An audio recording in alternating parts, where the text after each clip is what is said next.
సంధ్య theatre తొక్కిసలాట కేసులో A11 actor Allu Arjun ని శుక్రవారం నాంపల్లి కోర్టు విచారించింది. ఈ కేసులో కౌంటర్ దాఖలు చేసేందుకు పబ్లిక్ ప్రాసిక్యూటర్ సమయం కోరగా తదుపరి విచారణ సోమవారంకు వాయిదా వేశారు.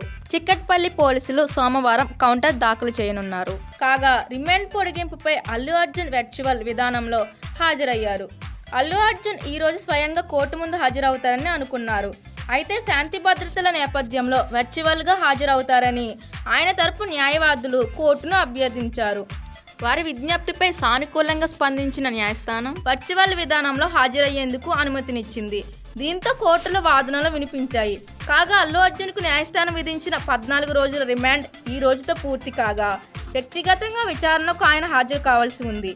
ఇదే కేసులో అల్లు అర్జున్ కి హైకోర్టు మధ్యంతర బెయిల్ ఇచ్చిన విషయం తెలిసిందే. ఈ రోజు నాంపల్లి కోర్టులో అల్లు అర్జున్ హాజరై హైకోర్టు బెయిల్ మంజూరు చేసినట్లు తెలిపారు. టాలీవుడ్ హీరో అల్లు అర్జున్ ను చిక్కట్పల్లి పోలీసులు ఈ నెల 13వ తేదీ శుక్రవారం అరెస్ట్ చేశారు. అల్లు అర్జున్ నటించిన పుష్ప 2 సినిమా చూసేందుకు వచ్చి అక్కడికి జరిగిన తొక్కిసలాటలో ఓ మహిళ మృతి చెందిన ఘటన తెలుగు రాష్ట్రాల్లో తీవ్ర కలకలం రేపింది. సంధ్య థియేటర్ యజమానితో పాటు మేనేజర్ను అరెస్ట్ చేశారు. సరైన భద్రతా చర్యలు చేపట్టని సెక్యూరిటీ మేనేజర్ని కూడా అరెస్ట్ చేశారు. ముగ్గురిని అరెస్ట్ చేసి చిక్కడపల్లి పోలీసులు రిమాండ్కు పంపించారు. ఈ ఘటనపై పోలీసులు సంచలన విషయాలు మీడియా ముందుకు తెచ్చిన విషయం తెలిసిందే. ఇలాంటి మరిన్ని వీడియోస్ కోసం సబ్స్క్రైబ్ చేసుకోండి మన సినీఫ్లిక్స్ ఇండియా యూట్యూబ్ ఛానల్.